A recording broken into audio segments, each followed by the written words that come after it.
Yes! There's just like 900 something different Pokemon, and even though I don't have an actual opinion of all of them, I can confidently tell you which ones I like, dislike, and flat out don't care for, and the reasons vary. Some of them are just amazing overall, some of them are cool but have bad stats, and some of them are just there. But there's always been a handful of Pokemon that belong to a very unique group, and they all have one thing in common, being the fact that I'm a huge fan of them, but they have one or more very off-putting attributes that prevented me personally from using them on any of my teams. So in this video, I want to talk about all the Pokemon that I like but would never use, and or potential roster candidates that I passed up on. Originally, I was going to pick 10 random Pokemon, but that was entirely too difficult because admittedly, I don't feel strongly enough about every Pokemon to the point where I can accurately tell you how I feel about it. Again, some of them I just don't have an opinion about, so I decided to pick one Pokemon and or evolutionary line from each of the 8 generations instead. Like every other video like this video is in generational order only, so I'll be starting off with Gen 1 and ending with Gen 8. So with all of that out of the way, let's go ahead and get it in. Back when the Pokemon games first came out, I was about 7 or 8 years old. And being that young, I knew nothing when it came to building an effective Pokemon team, because stats and everything else are too complex for a young child to comprehend. But then again, this might have applied to everybody, because when Pokemon was its newest, it wasn't possible for anybody to know how to do everything, especially when you factor in the realization that internet access back then wasn't anywhere on the level that it is today. So word of mouth was really the only way of learning mostly everything, especially when it came to gaming. From the ages of 5 to 8 years old, crabs, turtles, and other shell animals were some of my favorites. I thought that turtles were cool because growing up in the 90s, Teenage Mutant Ninja Turtles was incredibly popular. As for crabs, I honestly have no idea why I found them so appealing, but these reasons made me very affined to Parasect, because back then I thought that Parasect was a crab. I'm pretty sure that Parasect was a part of my team for a very brief period of time. Brief being like 5 minutes in either yellow or red version. I don't fully recall because it's been like 20 plus years. But anyways, as an adult, I can accurately explain what I like about Parasect. Reading into this Pokemon's lore, it's pretty dark but cool that the mushrooms on its back that used to be 2 small mushrooms back when there was a Paras became huge and basically hijacked Parasect's body and turned it into a mind-controlled zombie, which is why his eyes are completely white and featureless. I also really like Parasect's coloration and grass typing because red is my favorite color and grass is one of my favorite Pokemon types. The reasons why I would never use Parasect are pretty obvious, but it wouldn't be right if I didn't explain why. Now, for starters, its typing is terrible. Yeah, we knew that. Like, very terrible. Parasect's bug grass typing gives it a total of 6 weaknesses. 2 of them being a quad weakness to fire and another quad weakness to flying. Now, I've used Pokemon on past teams with a single quad weakness, but Parasect has 2. But you want to know something worse? Yeah, I know, you're probably asking yourself, what in the world could be worse than having 2 quad weaknesses? Okay, so back in Gen 1, bug Pokemon were weak against poison. So, yep, you guessed it, Parasect had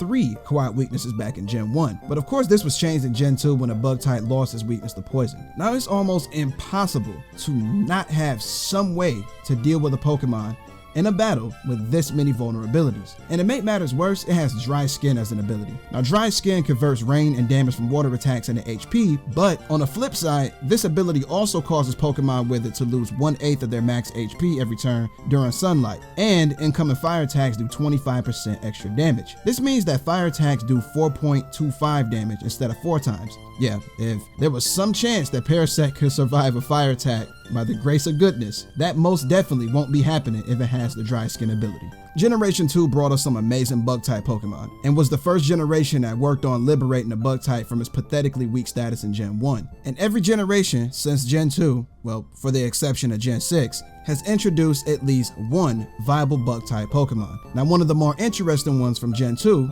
was Pineco. Pineco was interesting because it's an insect covered by foliage, which gives it the appearance of a pine cone, but it isn't a pine cone itself, which is why it's referred to as a bagworm Pokemon. Now, in the real world, bagworms hang out in trees and cover themselves in whatever pieces of the tree that they can get a hold of. The Gen 2 games came out when I was like about 9 years old, so learning all this as a kid was pretty cool because I never heard of a bagworm before I knew what Pineco was. Pineco's evolved form Forretress is even cooler and gains the steel typing, which synergizes perfectly with its bug half. Bug steel has always been one of my favorite type combos because Pokemon with this typing may be quite weak to fire, but that's their one and only weakness. Now, in the Gen 2 era of the anime, Bronk had a Pineco that eventually evolved evolve into a Forretress. And as a kid, I thought this was pretty cool as well. Now, if I recall correctly, I wanted to use Forretress in my Gen 2 team, but I passed on it because Scizor was so much of a better choice. No differently than Forretress, Scizor is also a Bug Steel type Pokemon, but pulled it off so much better than Forretress did. Back in Gen 2, there was a severe lack of Bug and Steel type attacks, but Forretress couldn't learn a single one of them by level up or TM, meaning that it had zero access to any stat moves back then. Also, Scizor is the evolved form of Scyther, my original favorite single stage Pokemon from Gen 1, and Scizor is one of,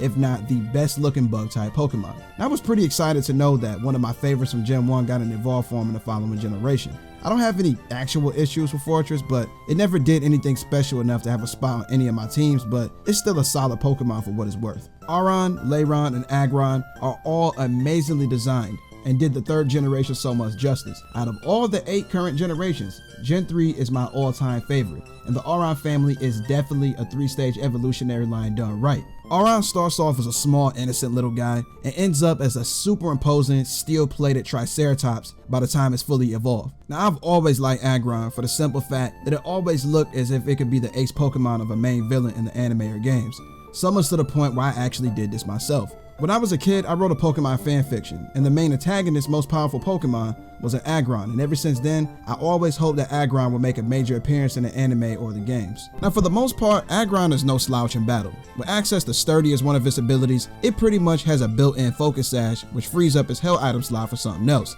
Its base stat total of 530 is pretty solid for what it's worth, but it goes completely in on attack and defense, 180 for the latter and 110 for the former, so all of its other stats are pretty mediocre. However, that's not even my main complaint about Aggron because that exists in the form of its Steel Rock typing.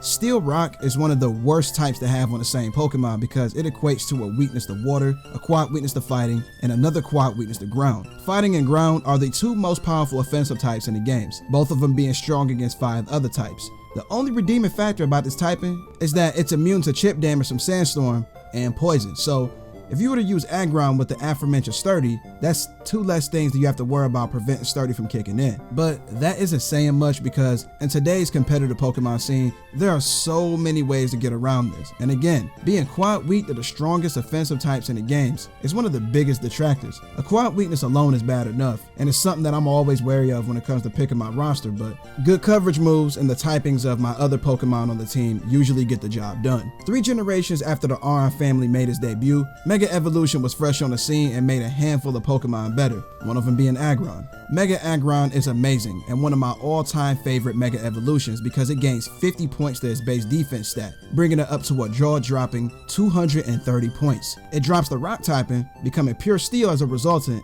and gains the Filter ability. Filter is one of the best abilities in the games because it cuts all super effective damage by 25%, and combined with its crazy physical defense, Aggron becomes a literal tank. Of course, the reliance on its Mega Evolved form has never sat right with me, despite all of Mega Aggron's amazing selling points, especially when you realize that Mega Evolution was completely excluded from Sword and Shield in favor of Dynamax. Now, I'm fully aware that it'll never happen, but if Mega Evolution doesn't return in the future, it will be more than fair for Aggron and its pre-evolutions to have their Rock typing removed to become pure Steel type. If this or another reasonable buff happened, I would definitely use Aggron, but in its current state, it's not something that I would ever be interested in doing. Generation 4 brought us plenty of amazingly designed Pokemon, and I don't know who else can relate, but to me, Snover and its evolved form Abomasnow are included. I've always been a fan of its design origin, being based off of the Yeti, also known as the Abominable Snowman, hence its name. Abomasnow's base stat total of 494 is pretty solid for the most part, and its 92 points in attack and special attack gives it a fairly viable role as a mixed attacker. I also really like Pokemon with unique type combinations and or Pokemon whose type combination isn't shared by many others. Snover and Abomasnow are the only grass-ice Pokemon in existence, but unfortunately not all typings synergize well or at all for that matter, and the latter definitely applies to grass-ice. Abomasnow was a potential candidate for my pro version team because I always try to have a grass Pokemon on my squad, but I had to pass on Abomasnow for multiple reasons. And this sucked too because my pro version team was the first one that didn't have a grass Pokemon on it. So basically, Abomasnow's grass ice typing is one of the 6 dual typings that has the grand maximum 7 weaknesses, one of them being a quad weakness to fire. Now, if one of Game Freak's end goals is to get to a point where every type combination has been done once, then it's inevitable that Grass Ice would have been one of them, but I don't think it should have been given to a Pokemon based on the Abominable Snowman. it would have been a much better idea for Snover and Abomasnow to be pure ice, because the mythical creature that they're based off of doesn't have any grass or plant-like attributes at all. I understand that there's a such thing as Pokemon logic, but being half grass doesn't do anything beneficial for Snover and Abomasnow at all. Now, with a pure ice typing, Abomasnow would lose 3 of his 7 weaknesses, and his quad weakness to fire would be cut in half. On top of that, it could have been given the thick fat ability, which would completely eliminate fire as a weakness and will make incoming ice damage almost completely ineffective. Abomasnow would deserve all the aforementioned because ice Pokemon are the most poorly represented types in the games. Yeah, they're strong against dragon and ground types, which are 2 of the strongest types in the games, even more so before fairy was introduced in Gen 6 to counter dragons, but defensively, ice is one of the worst typings because it only resists itself. On top of that, there are less ice Pokemon than anything else in the entire Pokemon universe, and if I'm not mistaken, there's only like 50 something ice Pokemon out of the almost 900 that we currently have, and out of that number, only 18 of them are pure ice. So with that being stated, Abomasnow could have been pure ice and make the entire ice type look better as a whole, and it's really sad to see such a big missed opportunity occur. If I recall correctly, it was late 2010 when a full Generation 5 Pokedex was revealed. Deino's Evolutionary line was one that stuck out to me the most because it was his final evolved form Hydreigon that I became a huge fan of. Now, I would have been content if the Dark Dragon typing was given to just one Pokemon, but the fact that Game Freak gave it to an entire Evolutionary line was amazing. And this typing was exclusive to this family of Pokemon until Guzzlord stepped onto the scene 2 generations later. On top of that, the final stage of this Evolutionary line is a pseudo-legendary, and it was hard to believe that something so great could become so much better. Now, I didn't get any of the Gen 5 games till much later, and for a while, I couldn't decide between Haxorus or Hydreigon, but I told myself that if I decided to go with Deino, I was fully prepared and committed to grind out levels until it was fully evolved. The pseudo-legendary evolution grind is something that I've never been a stranger to, because in the past, I've used Tyranitar, Salamence, Metagross, and Dragonite, and I really wanted to continue the tradition in Gen 5. So I was prepared to have to spend a long time fully evolving Deino, but when I found out that Zweilous wouldn't evolve until level 64, I was a combination of multiple things, but I can assure you that happiness wasn't one of them. Granted, it's commonplace for the Gen 5 Pokemon to evolve very late, but it's been 10 years since the black and white versions have released, and to this day, Hydreigon still has the highest required level to evolve. However, it was pretty redeeming to know that Hydreigon only had 4 weaknesses, which is pretty amazing for a dual type Pokemon, but it was only able to enjoy this for the entirety of the generation that it was introduced in, because in Gen 6 it gained a quad weakness to Fairy. And due to the fact that Fairy resists Dark and is completely immune to Dragon, Hydreigon went from a potential roster candidate to an easy pass. Now, I find Fairy Pokemon to be incredibly annoying to battle against because I rarely ever use Poison and Steel type Pokemon to effectively deal with them, so you could probably figure out for yourself why I would never use a Pokemon that can't combat Fairy types at all. I'll be honest when I say that me ranting about quad weaknesses is going to happen a lot in this video, and despite that, I actually use plenty of Pokemon with quad weaknesses. The quad weaknesses themselves ain't even the issue, it's the likelihood of running into trouble / inconvenience that I worry about the most. And this is something that has a very high occurrence factor with Hydreigon against Fairy types. You know, I've never really been the biggest fan of Pokemon X and Y, and one of the major contributing factors as to why I feel this way is because of the astonishingly small number of new Pokemon added when Generation 6 first came out. Now, I had a lot of trouble getting a team of 6 together, and originally Clawitzer and its evolved form Clawitzer caught my attention and were originally planned to be a part of my roster. Origin and design wise, I really like Clawitzer and Clawitzer because they're based on the Pistol Shrimp. Pistol Shrimps are very interesting creatures. They have asymmetrical claws, and the bigger claw enables it to create shockwaves capable of stunning its prey. This is the reason why Clawitzer's right claw is so much bigger than his left one, and its origin also pays homage to the portmanteau of claw and howitzer that its name is comprised of. Now, if you already weren't aware, a howitzer is a military artillery cannon, which makes Clawitzer even cooler. Since Clawitzer is forced to hold around a claw bigger than his body that specializes in launching projectiles, you probably wouldn't be surprised that it has a base special attack of 120, which is impressive to say the least. Its ability Mega Launcher increases the damage of attacks with Aura and Pulse in their name by 50%, and the ones that Clawitzer has access to consists of Aura Sphere, Dark Pulse, Dragon Pulse, Water Pulse, and Terrain Pulse. Clawitzer shared this ability with Mega Blastoise back in Gen 6, but since Mega Evolution doesn't exist in Sword and Shield, Clawitzer in its pre-evolved form are the only Pokemon in Gen 8 that can possess this ability. So a little bit ago, I said that Clawitzer was a potential candidate for my Y version team because of its origin and design, but the other reason was because I would have needed a water Pokemon on my team for Surf. But the more I thought about using Clawitzer, it began to rapidly lose appeal, and I'll explain why. Okay, so its ability Mega Launcher is pretty nice for the most part, but the main downside is that it really restricts the amount of attacks you will want to use. Clawitzer has a pretty solid move pool, a handful of them being special attacks to make those 120 points of special attack worthwhile, but only 5 of the attacks in its entire moveset receive the damage boost from its ability. And the one attack that Clawitzer receives stat from is the weakest one, being Water Pulse with a power rating of 60. Terrain Pulse and its power rating of 50 is technically lower, but it doubles in power when a terrain is present on the battlefield, and its damage is also buffed beyond that because of Mega Launcher. And I highly doubt that anybody would ever use Terrain Pulse outside of situations where no terrain is active, so when it comes to Water Pulse and Terrain Pulse, it kind of varies in regards to which one is weaker. Mega Launcher is an ability that incentivizes you to only use attacks that it supports, because it's a terrible realization to know that using anything else that it doesn't support means that you're missing out on some free extra damage. The theme and endeavor of this ability is to increase the damage of special attacks that Clawitzer will fire from his claw, and I personally feel that this ability should be reworked so that it doesn't specifically designate aura and pulse moves. Clawitzer can also learn Flash Cannon, Shadow Ball, Focus Blast, and Ice Beam, for example. And you would be crazy to say that these attacks will be expelled from anywhere else but Clawitzer's Giant Claw.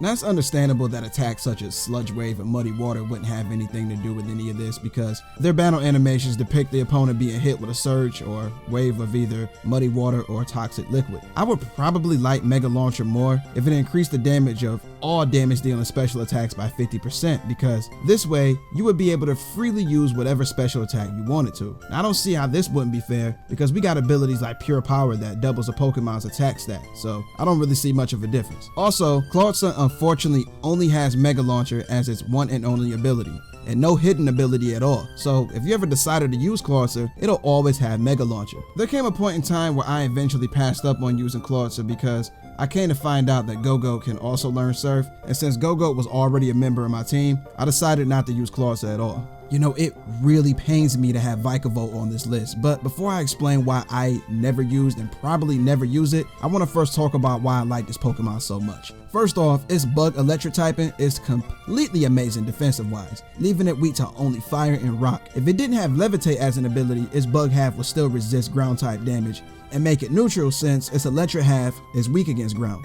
Bug Pokemon will probably always have the reputation of being the weakest type based on a low average base stat total, and the earliest representatives of the bug type being the Caterpie, Weedle, and Wurmple lines, reaching the last stage in the evolutionary lines at level 10. In fact, the first 4 generations are the ones that I'm most familiar with, so the aforementioned bug types are usually the first ones that come to mind when bug type Pokemon pop up in conversation. But yeah, I've actually used Scizor, Armaldo, and Golisopod on my teams in the past, and these are all bug Pokemon that I feel very strongly about. And I can confidently state that Vikavolt is ranked just as highly as they are. Its design inspiration is completely ingenious, and if you didn't already know, Vikavolt is based on a railgun, a cannon that uses electromagnetic force to launch projectiles. You know, there are certain Pokemon designs that are so dope, you just look at them and become speechless, and Vikavolt is definitely one of them. Stat-wise, Vikavolt has a solid base stat total of 500, but it goes all in on special attack, possessing 145 points in that one stat. This high special attack stat is befitting for an electric Pokemon, since the majority of electric attacks are special anyways, and its special attack is the highest of all bug-type Pokemon.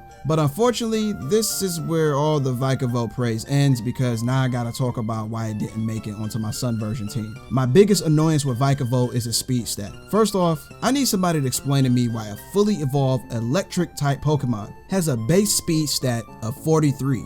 43. Listen, most if not all electric Pokemon are fast, because the idea is for them to be reminiscent of lightning, hence the phrase lightning fast. And while you're at it, also explain to me why Vikavolt's speed stat is lower than the first stage in its evolutionary line. It's been almost 5 years since Gen 7 came out, and I still cannot wrap my head around how it's logical for Grubbin to have 3 points higher in his speed stat than Vikavolt does. But you want to know something that's even funnier? Vikavolt is slower than Caterpie. Yeah, look, I'm not even about to entertain this anymore because I'm getting more and more annoyed the more I think about it. But yeah, back in Gen 7, when I was picking the members of my team, I was happy to know that Grubbin is available fairly early in the game, but I was pretty disappointed when I found out that I would be stuck with a Charger Bug pretty much until the end of the game. In Gen 7, Charger Bug can only evolve into Vikavolt while leveling up around a magnetic field, and only one of these exists in Alola, but it's in the vast Pony Canyon, which is pretty much at the end of the game. But luckily, this evolution requirement was changed in Gen 8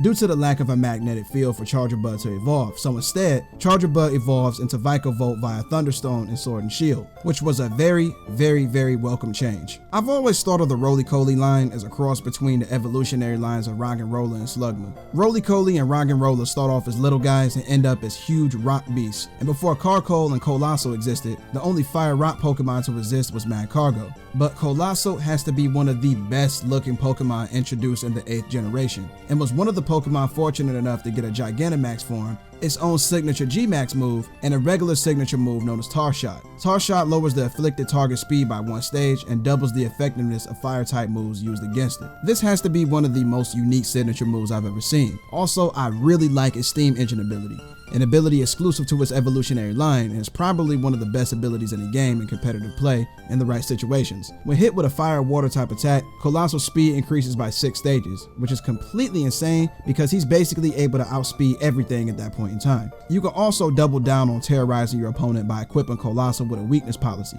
an item that increases a Pokemon's attack and special attack by 2 stages when hit with a super effective attack. So the most ideal strat would be to bait an opponent into hitting Coalossal with a water type attack, preferably in his Gigantamax form, to maximize the likelihood of survivability, then punish the opponent since Coalossal will have a crazy attack, special attack, and speed boost. Now, I've personally never encountered this in competitive play before, and I'm happy because I wouldn't be very thrilled if I did, but yeah. Also, Steam Engine has the added benefit of decreasing egg hatch time by half, just like Magma Armor and Flame Body. Coalossal was given a G-Max form, a signature move, and a signature ability. And when referencing the aforementioned, you could argue that Coalossal was really set up to succeed. And I kind of put Coalossal on a pedestal because of all of this, but unfortunately, it's time for me to remove it from beneath its feet because I have some not so nice things to say about it. Like I said before, I really like Coalossal and its entire evolutionary line. Fire is my all-time favorite element, and rock is one of them as well because out of the 4 conventional elements, earth, fire, wind, and water, I've always liked fire and earth the most. The only issue here is that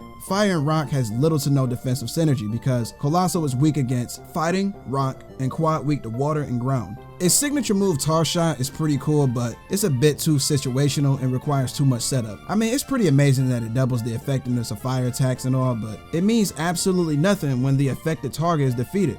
Tar Shot would have been a completely broken but fair move if it functioned like an entry hazard like Spikes or Stealth Rock. This way, every opposing Pokemon that enters battle will receive a speed debuff and become more vulnerable to fire attacks. But there's little to no point of doing this to one Pokemon, then defeating it when you can simply just defeat it regularly because using Tar Shot is a turn wasted, not dealing damage or setting up to make the rest of the battle easier.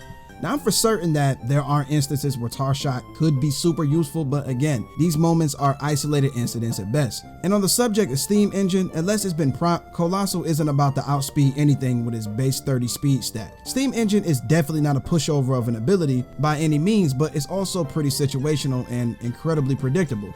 In competitive play, your opponents will always have some sort of an idea of what you're planning to do. So they could easily switch to another Pokemon that could deal with Coalossal and deal super effective damage that isn't water. For instance, Earthquake is one of the most widely available attacks, and it's common that your opponents will have Pokemon on their team with this move, and since it's a ground type attack, it deals 4 times its normal damage to Coalossal, just like a water type attack would, but ground type attacks don't proc Steam Engine. The only thing that you'll really have to worry about is proccing Coalossal's weakness policy, but since it's so slow, you have a high likelihood of knocking it out before it can take advantage of the increased attack and special attack granted by weakness policy. Alright everybody, that does it for this one. Now I wanted to reiterate that I like every one of the Pokemon on this list, but I could never see myself using them because I feel that they should have been so much better than what they currently are. One thing that they all have in common is the fact that they're all very strong Pokemon with discernible and somewhat unfair shortcomings. And in the comment section, tell me if there's any Pokemon that you personally like, but you would never use for any reason. But yeah, if you made it to the end of this video and enjoyed what you watch, do me a favor and thumb rush to that like button until it turns blue. And if you're new to my neck of the woods, go ahead and subscribe to the channel and click that bell icon